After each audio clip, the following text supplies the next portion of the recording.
નમસ્કાર. આજના virtual class training પ્રોગ્રામમાં આપ સૌનું હાર્દિક સ્વાગત કરું છું. આઈટીઆઈની અંદરના વાયરમેન ટ્રેડની અંતર્ગત ચાલતા પોલ માઉન્ટેડ સબસ્ટેશન લેસન વિશે આજે હું આપ સૌને માર્ગદર્શન અને તાલીમ આપીશ. તો મિત્રો, પોલ માઉન્ટેડ સબસ્ટેશન વિશે ચર્ચા કરતાં પહેલાં તમને એક વાત કરીએ આપણે કે આપણે નોર્મલી કોઈ પણ રોડ ઉપર અથવા તો ક્યાંય બહાર સિટીમાં જતા હોય જોયું હશે કે બે થાંભલા ઉપર એક કોઈ મોટું ડિવાઇસ પડેલું હોય છે.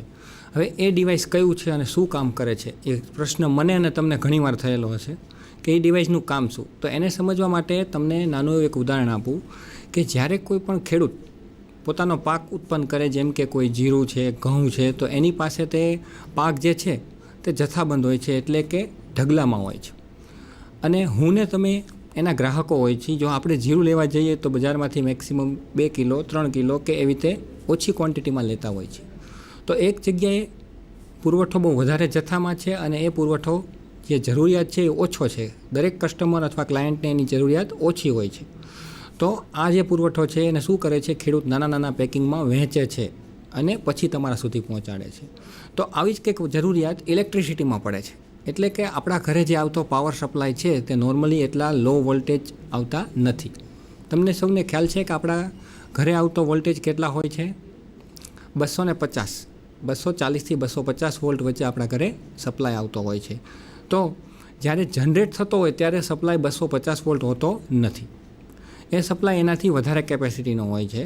તો એનો અર્થ એવો થયો કે વધારે વોલ્ટેજ છે એને આપણે ઘટાડવા પડશે. તો આ ઘટાડવા માટે અથવા તો આ સ્ટેપ ડાઉન કરવાની જે પ્રોસેસ છે એના માટે પોલ માઉન્ટેડ સબસ્ટેશનનો ઉપયોગ થાય છે. તો આજે આપણે ચર્ચા કરીશું પોલ માઉન્ટેડ સબસ્ટેશનની.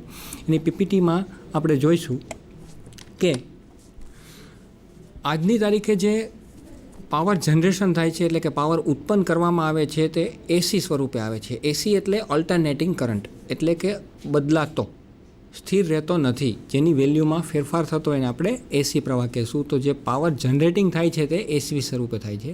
બીજું કે જે જગ્યાએ પાવર ઉત્પન્ન થતો હોય ત્યાંથી આપણા ઘર સુધી, એટલે કે ગ્રાહક સુધી લાવવા માટે એને ટ્રાન્સમિટ કરવો પડે છે. ટ્રાન્સમિટ એટલે એક જગ્યાએથી બીજી જગ્યાએ પાવરને લઈ જાઓ. તો ટ્રાન્સમિશન અને ડિસ્ટ્રીબ્યુશન, ગ્રાહક સુધી વહેંચવા માટે ડિસ્ટ્રીબ્યુશન પ્રોસેસ હોય છે. તો આ બંને વસ્તુ પણ શેમાં કરવામાં આવે છે? એસી સપ્લાયમાં જ કરવામાં આવે છે. એટલે કે પાવરનું ઉત્પાદન, એનું ટ્રાન્સમિશન અને ડિસ્ટ્રીબ્યુશન ત્રણ વસ્તુ ઓલ્ટરનેટિંગ સ્વરૂપે, એટલે કે એસી સ્વરૂપે જ કરવામાં આવે છે. હવે આ ટ્રાન્સમિશન કરવામાં, ડિસ્ટ્રીબ્યુશન કરવામાં જે ઉત્પન્ન થયેલો પાવર છે એની મૂળ જે કેરેક્ટરિસ્ટિક છે એને ફેરફાર કરવો જરૂરી છે. એટલે કે એમાં કંઈક આપણે નાનો મોટો ફેરફાર કરવો પડશે. એમાં કાં તો વોલ્ટેજમાં વધારો અથવા ઘટાડો કરવો પડશે. બીજી વસ્તુ કે દરેક ગ્રાહક સુધી આપણે જે આ ઇલેક્ટ્રિસિટી પહોંચાડી છીએ એના માટે ઓલ ઓવર જગ્યાએ મોટું એક નેટવર્ક બનાવેલું છે જેની મદદથી ટ્રાન્સમિશન અને ડિસ્ટ્રીબ્યુશન થશે.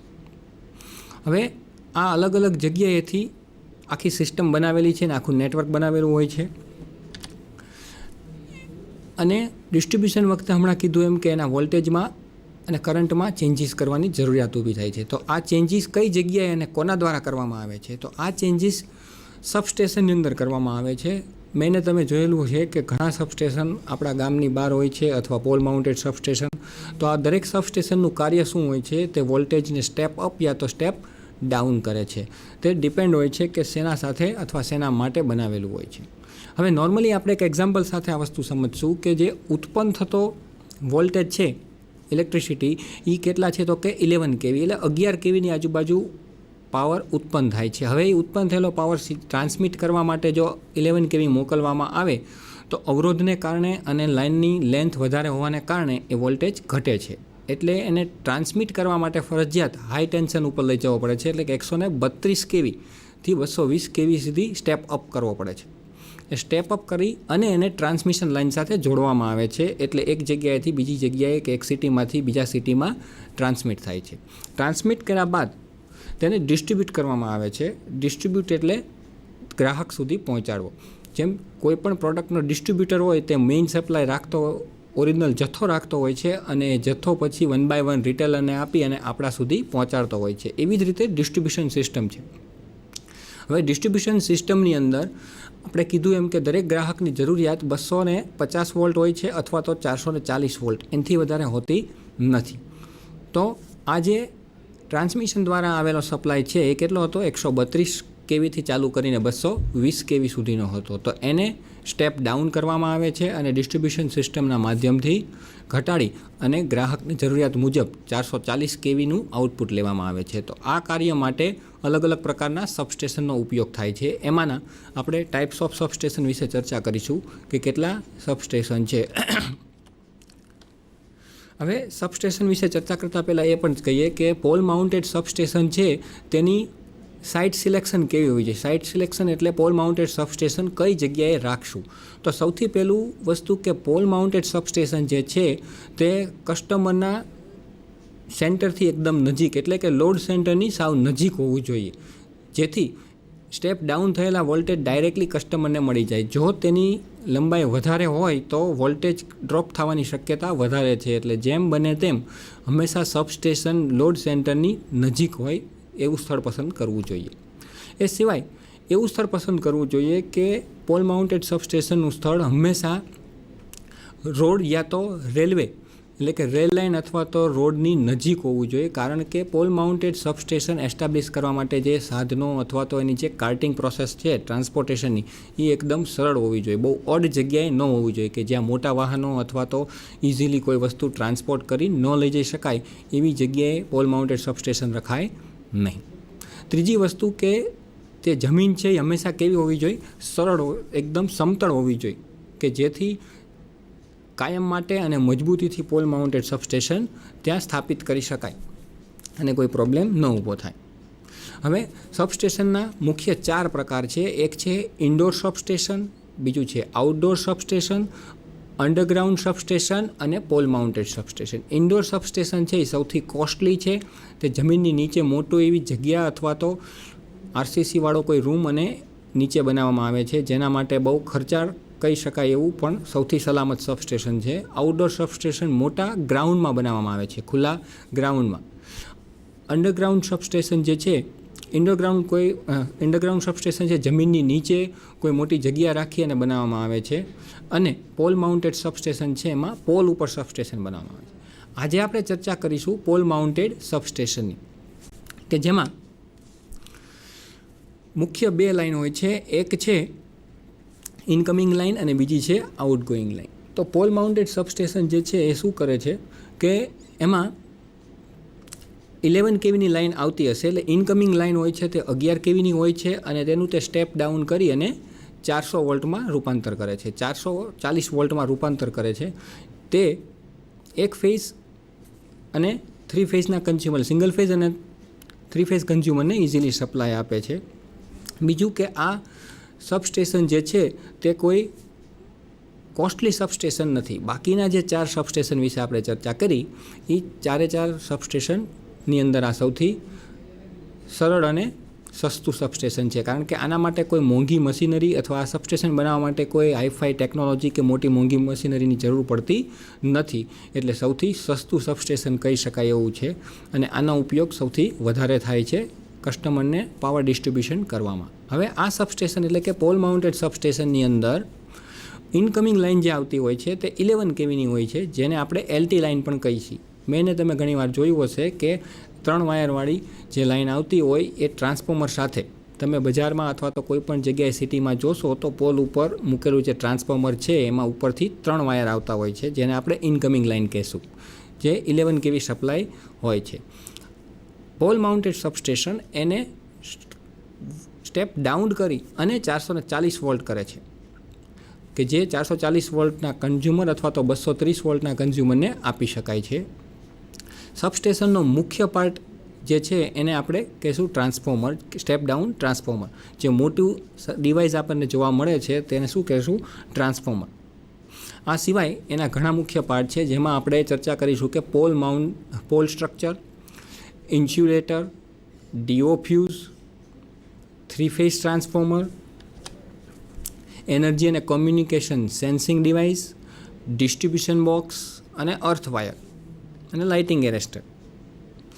હવે પહેલી ચર્ચા કરીશું પોલ સ્ટ્રક્ચર. તો પોલ સ્ટ્રક્ચર એટલે શું? તો કે પોલ માઉન્ટેડ સબસ્ટેશનને ઊભું એસ્ટાબ્લિશ કરવા માટે જે પોલની જરૂરિયાત ઊભી થાય અથવા જે સ્ટ્રક્ચર બનાવવામાં આવે એને પોલ સ્ટ્રક્ચર કહેશું. મુખ્યત્વે 2 પોલ દ્વારા તે પોલ સ્ટ્રક્ચર બનાવેલું હોય છે. 125 kV સુધીની ટ્રાન્સફોર્મર કેપેસિટી હોય તેના માટે 2 પોલનો ઉપયોગ કરવામાં આવે છે, નહીંતર 4 પોલનો યુઝ થશે. અને પોલ સ્ટ્રક્ચરની અંદર H ટાઈપ MS એંગલના બનેલા પોલનો ઉપયોગ કરવામાં આવે છે. 2 પોલ વચ્ચે એપ્રોક્સિમેટલી 2.5 મીટર જેટલી જગ્યા રાખવામાં આવે છે અને એના ઉપર આખું પોલ માઉન્ટેડ સબસ્ટેશન બને છે. તમે અહીં ડ્રોઈંગમાં જોશો કે આ પોલ માઉન્ટેડ સબસ્ટેશન છે કે જે નોર્મલી આપણે સિટીની અંદર તમે આ વસ્તુ જોયેલી હશે. આ આખું પોલ માઉન્ટેડ સબસ્ટેશન છે. એમાં જે આ ઊભા રાખેલા છે એ 2 પોલ છે અને એના ઉપર આખું આ સ્ટ્રક્ચર બનાવી અને અલગ અલગ વસ્તુ રાખેલી છે. તમે જુઓ આ નીચેનું જે છે એ ટ્રાન્સફોર્મર માટેનો બેઝ છે, આ ડીઓ સ્વિચ માટેના છે, ઇન્સ્યુલેટર માટેના છે, લાઇટિંગ એરેસ્ટર માટેના છે. એવી રીતે અલગ અલગ દરેક વસ્તુ માટે સ્ટ્રક્ચરની અંદર વ્યવસ્થા કરેલી હોય છે. તો આને આપણે પોલ સ્ટ્રક્ચર કહીશું.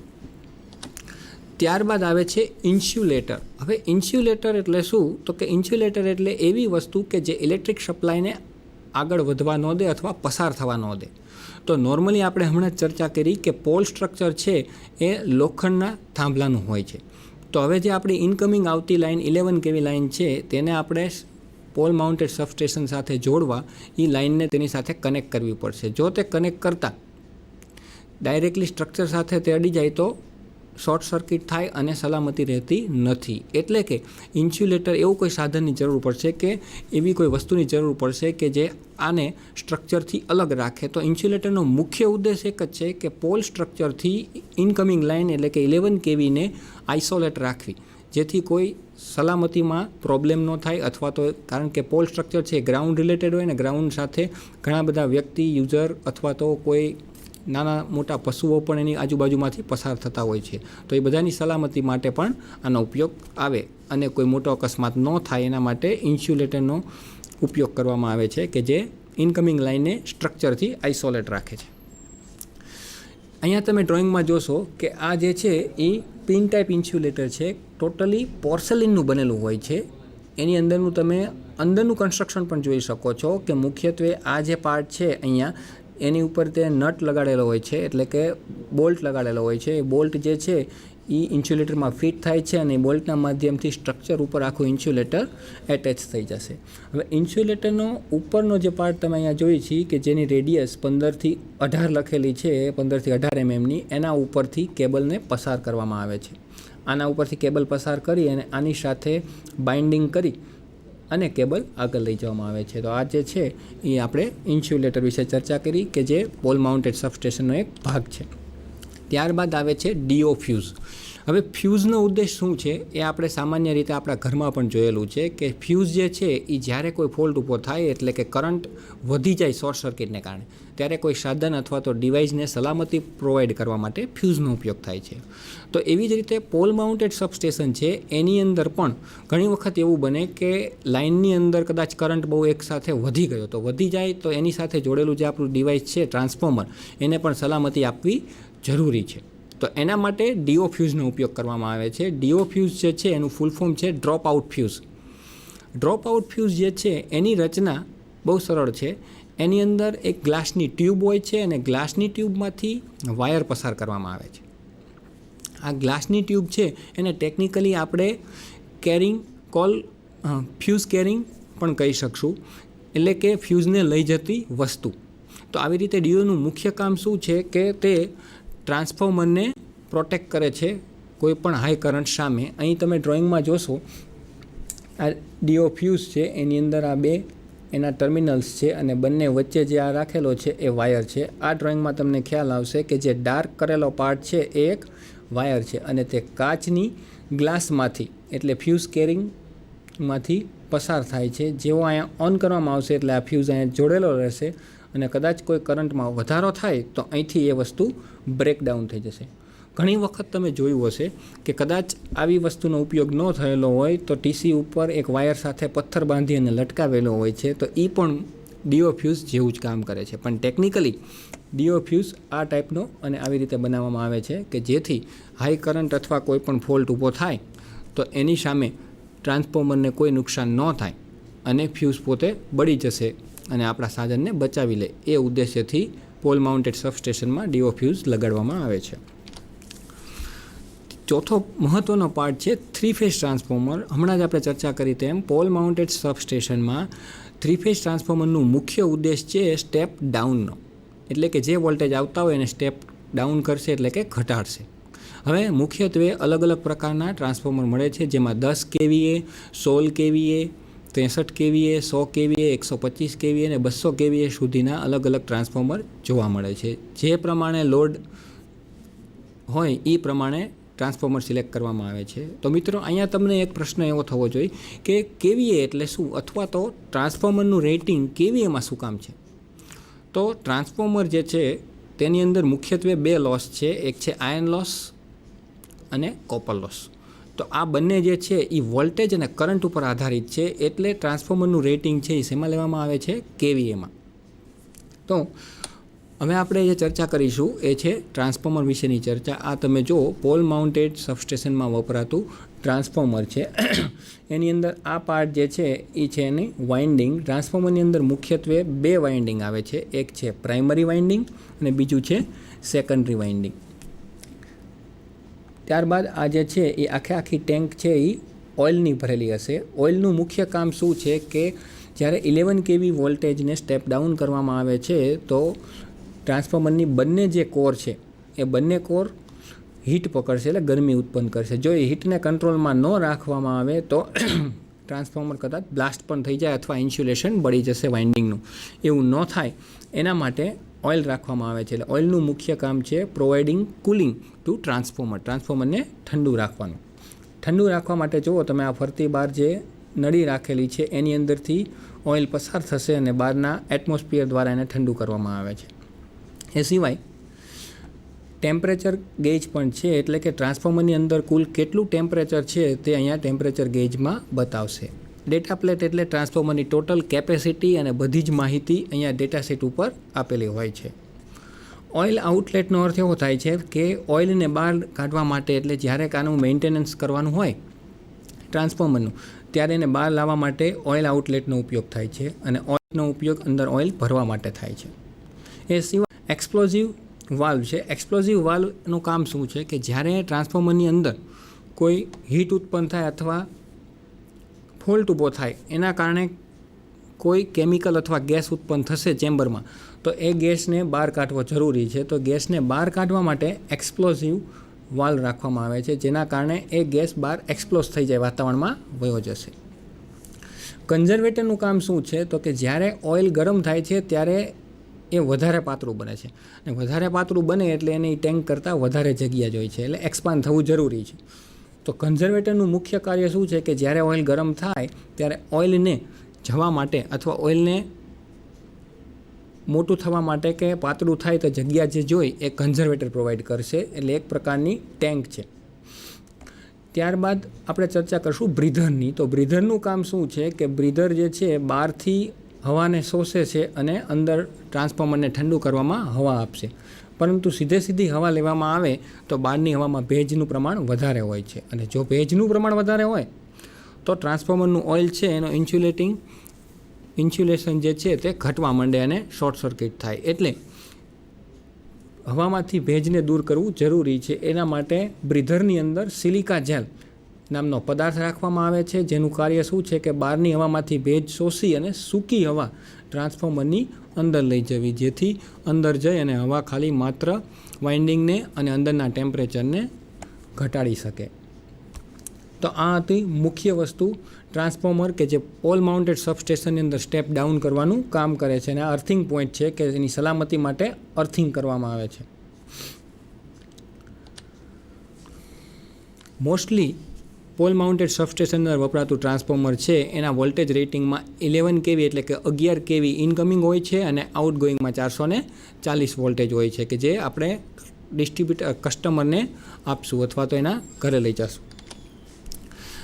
હવે HT સાઇડની અંદર ડીઓ જોડેલા હોય છે, એટલે કે પોલ માઉન્ટેડ સબસ્ટેશનમાં જે સપ્લાય આપવામાં આવે કે પ્રાઇમરી સાઇડ હોય એને આપણે HT સાઇડ કહીશું, એની સાથે ડીઓ ફ્યુઝ જોડેલો હોય છે. ડીઓ ફ્યુઝ શું કામ જોડેલો હોય છે? હમણાં જ આપણે ચર્ચા કરી કે તે ટ્રાન્સફોર્મરને સલામતી પ્રોવાઈડ કરે છે કે જો કદાચ કોઈ ફોલ્ટ ઊભો થાય ને કરંટ વધે તો ટ્રાન્સફોર્મરની સલામતી માટે ડીઓ ફ્યુઝ બ્રેકઅપ થઈ જશે.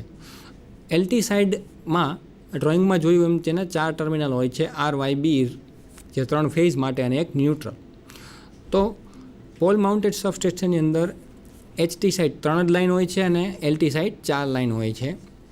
LT સાઇડ છે એ એનર્જી મીટર સાથે કનેક્ટ થયેલી હોય છે, એટલે કે ટ્રાન્સફોર્મરમાંથી જે 4 વાયર નીકળશે એ એનર્જી મીટર સાથે કનેક્ટ થશે. હવે એનર્જી મીટર એટલે શું? તો કે દરેક પોલ માઉન્ટેડ સબસ્ટેશન સાથે એક એનર્જી મીટર નામનું આખું યુનિટ લગાડેલું હોય છે, જેનું મેઇન કામ છે એનર્જી કેટલી આપેલી છે એ કાઉન્ટ કરવું. આપણા સૌના ઘરે જે મીટર છે એને આપણે એનર્જી મીટર કહીએ છીએ, પણ અહીંયા હાઈ કેપેસિટીનું, કારણ કે આખા એરિયા માટે એક આખું સબસ્ટેશન ઊભું કરેલું હોય છે અથવા ટ્રાન્સફોર્મર મૂકેલું હોય છે. તો આખા એરિયામાં કેટલી એનર્જી કન્ઝ્યુમ થઈ એ રીડિંગ કરવા અથવા એને તો રેકોર્ડ કરવા માટે એનર્જી મીટરનો ઉપયોગ કરવામાં આવે છે. બીજું કે એ લાઇનની અંદર લોસ કેટલો થયો, એટલે કે આપણે આટલા વોલ્ટેજ આપેલા છે અને કુલ બધાના મીટરના રીડિંગનો ટોટલ કરવામાં આવે તો એટલા વોલ્ટેજ થવા જોઈએ. ન થાય તો વચ્ચેનો જે ડિફરન્સ આવ્યો એને આપણે શું કહેશું? લોસ કહેશું. તો આ લોસ માપવા માટે ખાસ એનર્જી મીટરનો ઉપયોગ કરવામાં આવશે. હાલના તબક્કે અત્યારે લેટેસ્ટ ટેકનોલોજી પ્રમાણે આ જે એનર્જી મીટર છે એમાં થોડીક ટેકનોલોજી અપડેટ થયેલી હોય છે. નોર્મલી એનર્જી મીટર આપણા ઘરે મીટર રીડર જોવા આવે છે, તો તમે ચેક કરેલું હશે કે દરેક થાંભલે અથવા દરેક ટ્રાન્સફોર્મર જ્યાં પોલ માઉન્ટેડ સબસ્ટેશન હોય એ જગ્યાએ કોઈ રીડિંગ કરવા વારે ઘડી આવતું નથી. તો એનો અર્થ એવો થયો કે અત્યારની ટેકનોલોજીમાં એવો ઉપયોગ કરવામાં આવે છે કે એનર્જી મીટરને કોમ્યુનિકેશન સિસ્ટમ દ્વારા કનેક્ટ કરેલી હોય છે, જેથી એ પોતાની હેડ ઓફિસમાં અથવા તો મેઇન જે ઓપરેટિંગ સિસ્ટમ હોય ત્યાંથી દરેક પોલ માઉન્ટેડ સબસ્ટેશનના ID પ્રમાણે એના રીડિંગ પણ જોઈ શકે. તે પોલ માઉન્ટેડ સબસ્ટેશન સાથે કેટલા લોડ જોડેલો છે, કેટલા વોલ્ટેજ એમ્પિયરનો લોડ જોડેલો છે, અત્યારે કેટલો લોડ છે, કયા પોલ માઉન્ટેડ સબસ્ટેશનમાં ઓછો લોડ છે કે એમાં વધારે છે, આ બધી જ રીડિંગ એનર્જી મીટરના યુનિટ દ્વારા ત્યાં કોમ્યુનિકેશન ટેકનોલોજીની મદદથી મેળવી શકાય છે. તો હાલના તબક્કે આવી લેટેસ્ટ ટેકનોલોજી આવતા દરેક જગ્યાએ કોઈ મીટર રીડિંગ કરવા જવાની જરૂર નથી પોલ માઉન્ટેડ સબસ્ટેશન પૂરતું. બાકી આપણા ઘરે તો બધા મીટર રીડર્સ આવે જ છે. તો આવી રીતે આપણું એનર્જી મીટર અને આનું એનર્જી મીટર આખું અલગ જ છે. ત્યારબાદ આવે છે ડિસ્ટ્રીબ્યુશન બોક્સ. તો ડિસ્ટ્રીબ્યુશન બોક્સ નામ ઉપરથી જ ખ્યાલ આવી જશે કે ભાઈ ડિસ્ટ્રીબ્યુટ એટલે વહેંચણી કરવી. તો આપણે ઇલેક્ટ્રિસિટી જે છે તેની શું કરી છીએ? વહેંચણી કરી છીએ, આપણા કસ્ટમર અથવા ક્લાયન્ટ કન્ઝ્યુમરને આપશું. તો ડિસ્ટ્રીબ્યુશન બોક્સ જે છે એની અંદર આઉટગોઈંગ એનર્જી મીટરમાંથી કેબલના માધ્યમથી ડિસ્ટ્રીબ્યુશન બોક્સની અંદર તે આવે છે અને ત્યાંથી દરેક કન્ઝ્યુમર અથવા ગ્રાહક સુધી એને લઈ જવામાં આવે છે. તો ડિસ્ટ્રીબ્યુશન બોક્સમાંથી ગ્રાહક સુધી લઈ જવા માટે પણ 2 સિસ્ટમ બનાવેલી છે. એમાંની એક છે ઓવરહેડ લાઇન સિસ્ટમ અને બીજી જે છે એને કહેશું સર્વિસ લાઇન. એટલે કે જો ડિસ્ટ્રીબ્યુશન બોક્સથી નજીકનો ક્લાયન્ટ હશે તો ડાયરેક્ટ સર્વિસ લાઇન લઈ લેશું, એટલે સીધો વાયર ડિસ્ટ્રીબ્યુશનમાંથી કસ્ટમરના ઘરે જશે. અને ઓવરહેડ સિસ્ટમની અંદર એવું કરવામાં આવે છે કે ડિસ્ટ્રીબ્યુશન લાઇનમાંથી પાછો એક થાંભલો અને થાંભલામાંથી લાઇન લઈ જઈ અને કસ્ટમર સુધી લઈ જવામાં આવે છે. જો કસ્ટમરનું સ્થાન પોલ માઉન્ટેડ સબસ્ટેશનથી દૂર હોય તો ઓવરહેડ લાઇન સિસ્ટમનો ઉપયોગ, ઓવરહેડ ડિસ્ટ્રીબ્યુશન સિસ્ટમનો ઉપયોગ કરશું, અને નજીક હોય તો સર્વિસ લાઇનનો ઉપયોગ કરશું. તો આવી રીતે ડિસ્ટ્રીબ્યુશન બોક્સ છે એનો મુખ્ય ઉદ્દેશ શું છે કે કસ્ટમર સુધી ઇલેક્ટ્રિસિટીને ડિસ્ટ્રીબ્યુટ કરવું. ત્યારબાદ આવે છે અર્થ વાયર. હવે કોઈ પણ સાધન હોય એમાં સલામતી આપવી જરૂરી છે, તો અર્થિંગ કરવો જરૂરી છે. તો પોલ માઉન્ટેડ સબસ્ટેશનમાં અર્થ વાયરની મદદથી અર્થિંગ કરવામાં આવે છે. નોર્મલી પોલ માઉન્ટેડ સબસ્ટેશનને 3 અર્થિંગ કરવામાં આવે છે અને અર્થિંગ કરવા માટે 8 SWGનો GI વાયર વાપરવામાં આવશે. તમે જોયું હશે કે કોઈ પણ પોલ માઉન્ટેડ સબસ્ટેશન હોય એમાંથી 3 વાયર નીચે ઉતરતા હશે ને ડાયરેક્ટ જમીનની અંદર જતા હશે. તો આ એક પ્રકારની સલામતીનું સ્ટેપ છે જે કરવું જરૂરી છે કે કદાચ વરસાદ અથવા ભેજના કારણે કોઈ દિવસ સ્ટ્રક્ચર અને ઇન્સ્યુલેશન વચ્ચે કનેક્ટિવિટી થઈ ગઈ અને શોર્ટ થાય તો પણ અર્થિંગને કારણે કોઈ બીજી મોટી જાનહાનિ થઈ શકે નહીં, એના માટે અર્થિંગ કરેલો છે. ત્યારબાદ આવે છે લાઇટિંગ એરેસ્ટર. તો લાઇટિંગ એરેસ્ટર એક એવી વસ્તુ છે કે જે અવકાશી વીજળી સામે પોલ માઉન્ટેડ સબસ્ટેશન અને આખા સ્ટ્રક્ચરને રક્ષણ આપે છે. એનું મુખ્ય કામ શું હોય છે કે જ્યારે વીજળી પડે ત્યારે વીજળી તો હજારો વોલ્ટેજ સાથે હાઈ કેપેસિટીમાં પડે છે. હવે જો એ વીજળી આપણા પોલ માઉન્ટેડ સબસ્ટેશન ઉપર પડે તો આપણું ટ્રાન્સફોર્મર અને આખું સ્ટ્રક્ચર શું થઈ જશે? ડિસ્ટ્રોય થઈ જશે. એવું ન થાય, અથવા તો આપણી લાઇન જે છે એના ઉપર પડે તો એ લાઇન પણ ડિસ્ટ્રોય થઈ જાય. એવું ન થાય એના માટે લાઇટિંગ એરેસ્ટર રાખેલું છે. લાઇટિંગ એરેસ્ટરનો મુખ્ય ઉદ્દેશ અવકાશી વીજળી સામે રક્ષણ આપવાનું છે. તો એની રચના તમે જોશો કે એમાં આ રીતનો હોર્ન ગેપ રાખેલો હોય છે, રોડ ગેપ. તો નોર્મલી જ્યારે અહીંથી લાઇન જતી હોય તો એ આની સાથે કનેક્ટેડ હોય છે, પણ એ અહીંથી આગળ જઈ શકતી નથી. પણ જ્યારે કોઈ અવકાશી વીજળી અથવા બહુ વધારે પ્રમાણમાં વોલ્ટેજ આના ઉપર આવશે ત્યારે તે અહીંથી થઈ અને અહીંયા એક આર્ક ઉત્પન્ન થશે. એ આર્કની મદદથી આ આખો પાથ પૂરો થશે. અને આ જે રોડ છે એ કોની સાથે કનેક્ટ કરેલો છે? અર્થ. એટલે કે અવકાશી વીજળી અથવા તો તે હાઈ વોલ્ટેજ ડાયરેક્ટલી અર્થ થઈ જશે, અર્થિંગ થઈ જશે. તો આવી રીતે લાઇટિંગ એરેસ્ટર કાર્ય કરે છે અને આ કુદરતી વીજળી સામે આપણે પોલ માઉન્ટેડ સબસ્ટેશનને પ્રોટેક્શન આપે છે. અહીંયા આપણે જોશું કે કઈ રીતે તે બને છે. અહીંયા તમે જુઓ તો લાઇટિંગ એરેસ્ટરનો જે એક આ ભાગ છે પોતે એક આખું ઇન્સ્યુલેટેડ હોય છે. એની અંદર વચ્ચે રોડ ગેપ હોય છે, એટલે કે એક લોખંડનો રોડ લાગેલો છે. એને રોડને ફિટ કરવા માટે એના ઉપર નટ લગાડેલા હોય છે. જો 2 નટ છે, એમાંથી એક નટને એની સાથે જોડવામાં આવશે, એ ટાઈટ કરવામાં આવશે. ત્યારબાદ એક ખોલી નાખે છે. એવી જ રીતે બીજો રોડ લગાડવામાં આવશે. એ બંને રોડ એવડા હોય છે કે વચ્ચે થોડી જગ્યા રહે, એટલે કુલ લેન્થ કરતાં ઓછી સાઇઝના હોય છે. જો બંને ત્યાં જોડી દીધા. હવે એના ઉપર બીજા 2 નટ લગાવી અને એને પણ થોડા ટાઈટ કરી દેવામાં આવશે. આ નટને ટાઈટ કરવામાં આવે છે એના માટેની પ્રક્રિયા છે. આ નટ ટાઈટ થઈ ગયા. હવે એ નટને બહાર કાઢી લેવામાં આવશે. એટલે આ તૈયાર થઈ ગયું લાઇટિંગ એરેસ્ટર. તમે જોયું કે બંને તરફ અલગ અલગ રોડ 2 કટકા મૂકવામાં આવે છે અને બંને વચ્ચે ગેપ રાખવામાં આવે છે. એટલે નોર્મલી ત્યાંથી ઇલેક્ટ્રિક સપ્લાય પસાર થઈ શકે નહીં.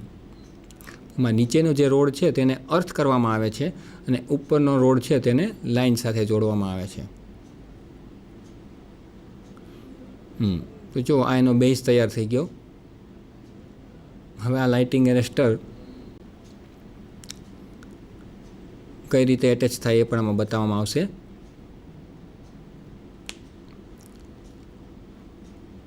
એના બેઝ સાથે જોડવા માટે અલગ અલગ વાઇસર અને નટબોલ્ટ દ્વારા બેઝ સાથે જોડવામાં આવશે.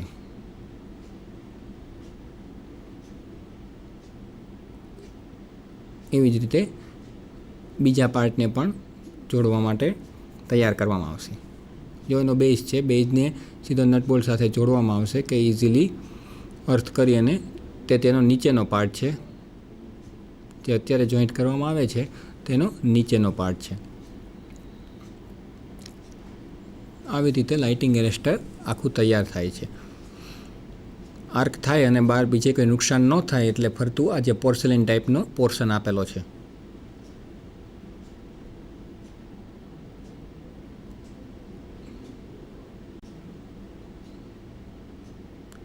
તો આવી રીતે લાઇટિંગ એરેસ્ટર બને છે. જો આ નીચે બેઝ અને ઇન્સ્યુલેશન માટે પણ રબર ટાઈપ બેસાડેલું છે, એટલે કે જ્યાં એને કનેક્ટ કરેલું હોય અહીંથી રોડ કાઢી અને અર્થ સાથે જોડવામાં આવે છે. હવે આવે છે આઇસોલેટર સ્વિચ. હવે આઇસોલેટર સ્વિચનું કામ શું છે? તો કે પોલ માઉન્ટેડ સબસ્ટેશન જે છે એને ઓન ઓફ કરવી અમુક વાર જરૂરી બને છે. જેવી રીતે કે કોઈ વાર પોલ માઉન્ટેડ સબસ્ટેશનની લાઇનનું મેન્ટેનન્સ કરવું, અથવા તો આગળ લાઇન ઉપર કોઈ મેન્ટેનન્સ વખતે એને બંધ કરવી. જેમ આપણે ઘરની અંદર એક મેઇન સ્વિચ રાખેલી હોય, કોઈ રિપેરિંગ કરવા માટે અથવા મેન્ટેનન્સ કરવા માટે આપણે મેઇન સ્વિચને બંધ કરી દઈએ છીએ. તો એવી રીતે આઇસોલેટર સ્વિચ છે એ પણ પોલ માઉન્ટેડ સબસ્ટેશનની અંદર આ જ કામ કરે છે. તો આ એક મિકેનિકલ ડિવાઇસ છે કે જે સર્કિટને ઓન અને ઓફ કરી શકશે. આની અંદર મુખ્યત્વે 3 કોન્ટેક આપેલા હોય છે. જો એના ડ્રોઈંગ ઉપરથી આપણને ખ્યાલ આવશે, ફોટો ઉપરથી, કે આ 1, 2 અને 3 છે. આ 3 એના કોન્ટેક આપેલા છે. 3 કોન્ટેક કેવા છે? ફિક્સ છે.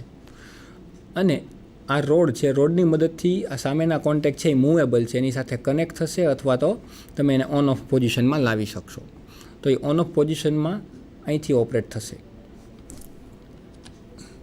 હવે આઇસોલેટરને ઓપરેટ કરવા માટે આઇસોલેટર જે છે તે તો ઉપર લાગેલું હોય છે, તો એને ઓપરેટ કરવા માટે એક રોડ રાખેલો હોય છે. એ રોડ સાથે એક સ્ટિક લગાડેલી હોય છે અને એ સ્ટિક એવા પ્રકારની હોય છે કે એને ગ્રાઉન્ડથી ઓપરેટ કરી શકાય. એટલે જમીન ઉપરથી જ તમે એને શું કરી શકો, ઓન ઓફ કરી શકો. એટલે જ્યારે તમારે ઓન કરવું હોય કે ઓફ કરવું હોય તો પોલ સ્ટ્રક્ચર ઉપર ચડવાની જરૂર નથી. તો આવી રીતે આઇસોલેટરના મુખ્ય 3 કોન્ટેક હોય છે, ફિક્સ કોન્ટેક 3 અને મૂવેબલ. એ એકબીજાને ઓન ઓફ કરવા માટે ઉપયોગમાં આવે છે. હવે નોર્મલી ટ્રાન્સફોર્મર જે છે એ કઈ રીતે પોલ માઉન્ટેડ સબસ્ટેશનમાં મેન્યુઅલી ચડાવવામાં આવે છે એના માટે આપણે એક અહીંયા વિડીયો જોશું. જો આવી રીતે પોલ માઉન્ટેડ સબસ્ટેશનને દોરડા સાથે બાંધી અને અલગ અલગ વ્યક્તિઓ દ્વારા ટેકનિકથી એને શું કરવામાં આવશે, ઉપર ખેંચી અને સ્ટ્રક્ચર ઉપર બેસાડવામાં આવશે.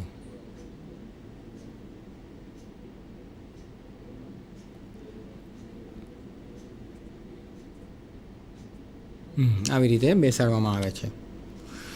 હવે તો આજે આપણે જે ચર્ચા કરી પોલ માઉન્ટેડ સબસ્ટેશન એના વિશે હું એવું માનું છું કે તમને ઘણો બધો ખ્યાલ આવી ગયો હશે અને તમને આમાં ઘણું જાણવા મળ્યું હશે. હવે આ ટૉપિક ઉપર થોડા પ્રશ્નોત્તરીની ચર્ચા કરશું કે પોલ માઉન્ટેડ સબસ્ટેશન છે એમાં કયું ટ્રાન્સફોર્મરનો ઉપયોગ થાય છે. ટ્રાન્સફોર્મર અલગ અલગ ટાઈપના આવે છે, પણ પોલ માઉન્ટેડ સબસ્ટેશનની અંદર વપરાતું ટ્રાન્સફોર્મર જે છે એ કેવા પ્રકારનું હોય છે? તો સ્ટેપ ડાઉન પ્રકારનું, એટલે કે પોલ માઉન્ટેડ સબસ્ટેશન જે છે એ વોલ્ટેજ આવતા હોય એને ઘટાડવા માટે સ્ટેપ ડાઉન કરે એવા પ્રકારના ટ્રાન્સફોર્મરનો ઉપયોગ કરવામાં આવે છે.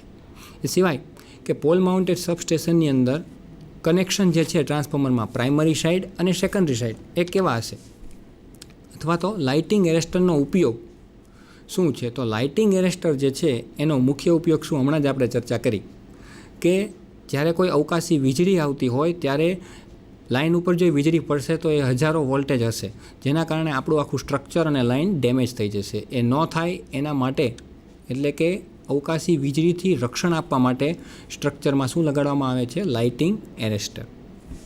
એ સિવાય કે ટ્રાન્સફોર્મરની અંદર પ્રાઇમરી સાઇડમાં કયા કનેક્શન હોય છે અને સેકન્ડરી સાઇડમાં કયા કનેક્શન હોય છે, એટલે કે પોલ માઉન્ટેડ સબસ્ટેશનમાં ઇનકમિંગ કનેક્શન કયા અને આઉટગોઈંગ કનેક્શન કયા.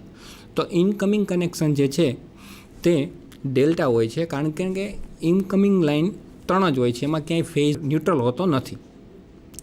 કારણ કે ઇનકમિંગ વખતે ન્યુટ્રલની જરૂર નથી. જ્યારે સેકન્ડરી સાઇડ છે એ કસ્ટમર સાથે જોડાયેલી છે અને કસ્ટમરને આપણે સપ્લાય આપવાનો છે, તો એમાં ડેલ્ટા કનેક્શન હોય છે. ડેલ્ટાની અંદર ન્યુટ્રલ બને છે. જ્યારે ત્રણેય ભેગા થઈ અને વચ્ચેનો જે જંક્શન પોઈન્ટ હોય છે એને આપણે શું કહીશું, ન્યુટ્રલ પોઈન્ટ અથવા તો જંક્શન પોઈન્ટ. અને એ જંક્શન પોઈન્ટના માધ્યમથી ન્યુટ્રલ જનરેટ થાય છે. તો પોલ માઉન્ટેડ સબસ્ટેશનમાં ઇનકમિંગ લાઇનમાં ન્યુટ્રલ નથી હોતો, પણ પોલ માઉન્ટેડ સબસ્ટેશન પોતે જ સેકન્ડરી દ્વારા ડેલ્ટા કનેક્શનના માધ્યમથી ન્યુટ્રલ જનરેટ કરી અને ડિસ્ટ્રીબ્યુટ કરે છે કસ્ટમર સુધી. તો મિત્રો, આજે અહીંયા આપણે પોલ માઉન્ટેડ સબસ્ટેશન વિશે માહિતી લીધી અને તાલીમ લીધી. આપ સૌને એના વિશે ઘણો બધો ખ્યાલ આવી ગયો છે એવી આશા રાખું છું. આ સાથે મારો લેક્ચર અહીં પૂરો કરું છું.